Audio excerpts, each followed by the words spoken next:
everybody. Happy Valentine's Day this week. Valentine's Day is a holiday where we show the people who we love how much we love them. And maybe we give out Valentine's Day cards to our friends. Maybe some people get flowers or chocolates or a special present. But really what's important is just to tell the people who we love, our friends and family, how much we love them. So for my first book for today, this book is about a character who doesn't really like Valentine's Day. And it is called Crankenstein Valentine. And it is written by Samantha Berger with illustrations by Dan Santet. And this is part of a series about Crankenstein, who is a boy who is a little cranky sometimes. Now I'm curious, can any of you be a Crankenstein sometimes? Okay, I'll be honest. Sometimes I could be a Crankenstein, especially if I don't get enough sleep, then I am a little bit cranky, definitely. And you could call me a Crankenstein. But this character, Crankenstein, he is not into Valentine's Day. Let's find out why. Now, at the very start of the book, on the inside of the book, we see all these little conversation hearts, right? These are candies we have on Valentine's Day. Usually they say like really nice messages. These, however, are more Crankenstein kind of messages. So some of them say things like, stay away, and whatever, and yuck, and snarl, and pu, and look away, later gator. Would you like to get hearts that say this? I don't think so, not for Valentine's Day. So, a Crankenstein Valentine, Crankenstein Valentine. Have you seen my little sweetheart Crankenstein? Oh, you can't miss Crankenstein on Valentine's Day. You would say, Happy Valentine's Day, my love. Crankenstein would say, yuck. You would say, look who got brand new heart undies. Crankenstein would say, yuck. You would say, don't forget to bring roses for all of your teachers. Crankenstein would say, yuck. You might see Crankenstein getting a big red smooch on the school bus. Yuck! Or eating a heart-shaped peanut butter and jelly sandwich and heart-shaped apple slices. Yuck!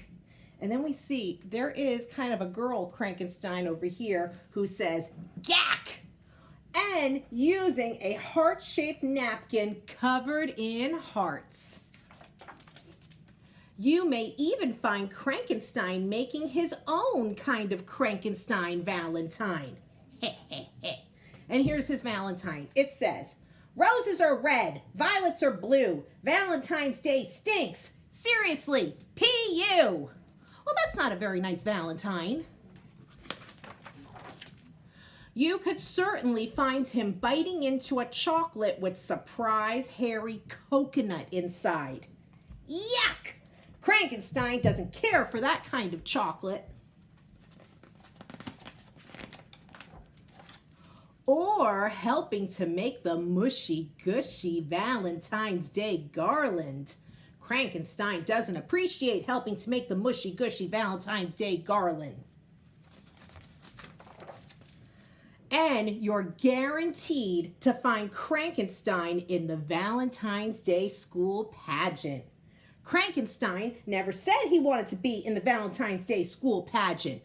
And if you look right here, he's dressed up like Cupid, who's this little like kind of an angel that we might see around Valentine's Day. And it's based on a Greek myth where if Cupid shoots his bow and arrow and you get hit by one of the arrows, then supposedly you fall in love. But Crankenstein is dressed up like Cupid. I don't think he looks very happy to be dressed up like that. Nope, there's absolutely no way, no doubt, not now, not ever, that Crankenstein wants anything to do with Valentine's Day. Except for maybe one thing.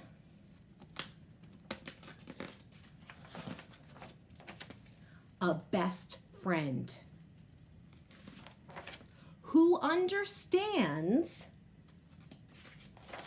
exactly how you feel. And here's the Valentine that she gives to him. Roses are red, violets are blue. On Valentine's Day, I feel just like you. Ew. Only 364 days until next Valentine's Day. And then in the back of the book, we get nice conversation hearts this time that say things like hugs and cutie pie and love life and be true and angel. Much nicer this time. All right, friends, so I hope you're not a Crankenstein on Valentine's Day. And this was a Crankenstein Valentine. All right, guys, I have another book about a character who doesn't like Valentine's Day. This one is called The Boy Who Hated Valentine's Day, and it is written by Sally Whitman with illustrations by Chaya Bernstein. So this book is a little older. Let's see, it was published. You can always find out how old a book is by a page called the copyright page. It has this little teeny tiny writing on it, and on this page it tells me this book was written in 1987. Wow. This is quite old. This is probably like 35 years old. I bet you some of your parents probably weren't even alive when this book came out. But it's a classic. So let's find out about the boy who hated Valentine's Day. When Ben Garfield was 7 years old, he decided that he hated Valentine's Day. When he was 6, it was one of his favorite holidays. Ben could hardly wait until after lunch when the children were allowed to open their Valentine boxes and look inside. Over and over, Ben admired each Valentine on his desk. And when school was out, he took his Valentines home, spread them out on his bed, and looked through them again. By the year when Ben was 7, Arnold Fortinsky teased him, saying, "Only babies like Valentines." So Ben, who was embarrassed, went around loudly saying, "Valentine's Day is silly, and I don't want any silly old Valentines." Of course it wasn't true, but everyone took him seriously and left him off their lists. So Ben didn't receive a single Valentine. When he opened his box and found nothing inside, Ben was very hurt, though he didn't let anyone know about it, but he vowed never again to let it happen. Spring turned into summer, and Ben was so busy swimming and fishing and daydreaming that he forgot about the hurt of Valentine's Day.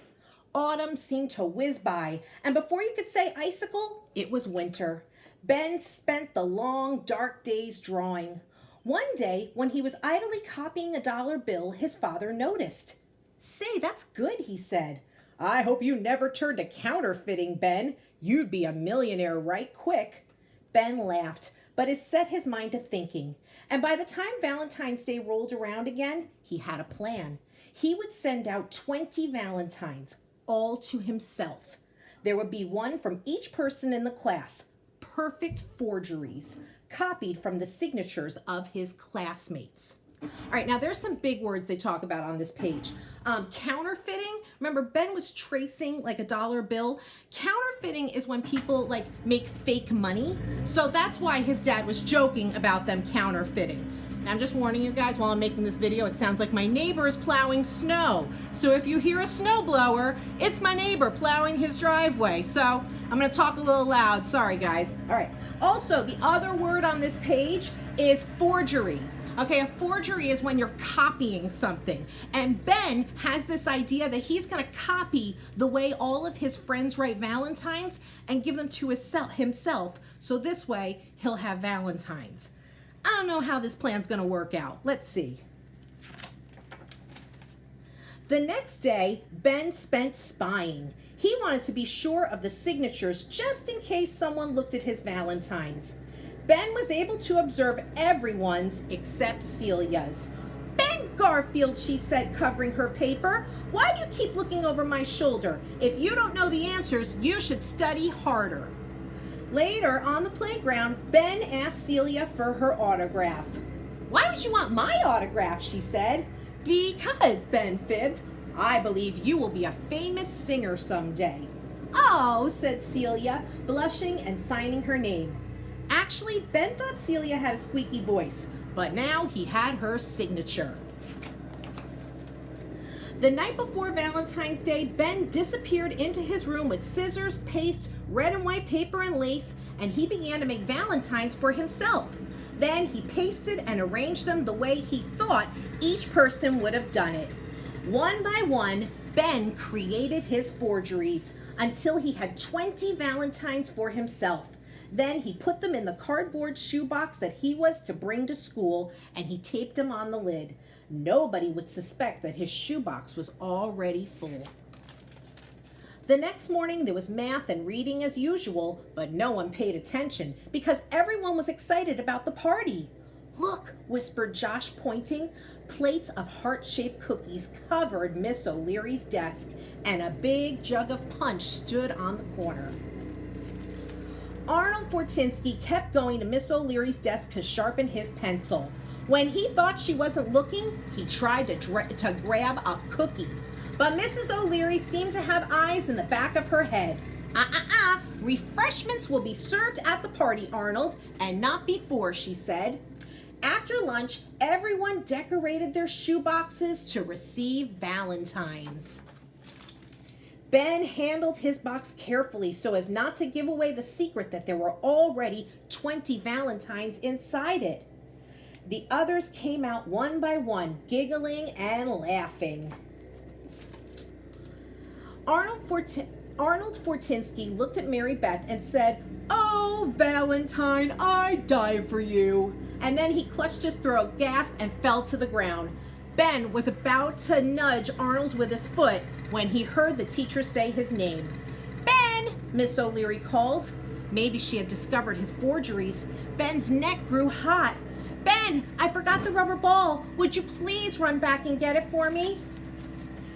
Okay. Relieved, Ben sped back into the classroom. As he rounded the corner to the ball closet, he accidentally knocked someone's shoebox off his desk and out spilled nothing. Ben picked the box up and looked inside. It was empty. He read the name on the lid, Henry. Henry was the new boy. He had only been in the class a week. Ben remembered how he felt last year when he didn't get any valentines, and he imagined how Henry would feel when he opened the empty box. Ben went to his own shoebox. He tore off the lid and dumped all his forged valentines into Henry's box and replaced the lids. Then he grabbed the rubber ball and ran outside with it. "What took you so long?" said Arnold. "Did you eat a cookie?" "No," said Ben. He stuck out his tongue. "I ate all the cookies." Then he tossed the ball to Miss O'Leary, who began a game of dodgeball. When recess was over, the class raced to the room. At last it was time for their party. Ben figured that nobody would notice his empty box if he kept himself busy at the refreshment table. After a while, Ben sneaked a look at Henry. He asked him, "Did you get a lot of valentines, Henry?" "Yeah," said Henry, grinning. "I didn't think anyone liked me, but I guess they do. I got 40 valentines, so everyone gave me 2. Well, almost everyone." Ben blinked. 40? Then besides the 20 valentines that he had sent to himself, there had been more than 20 more dropped into Ben's old box. He chuckled. "How about you, Ben?" asked Henry. "Did you get a lot?" "Yeah," said Ben, "the same as you." And that was the solemn truth. Of course, Henry suspected something when he received 2 valentines from himself, but he said nothing. Before long, Ben and Henry had become best friends. Though they spent a lot of time together playing and fishing and swimming, they never mentioned that day. But every year after that, Ben always received 2 valentines from Henry. Oh, I love the ending, how they both became friends. Isn't that nice?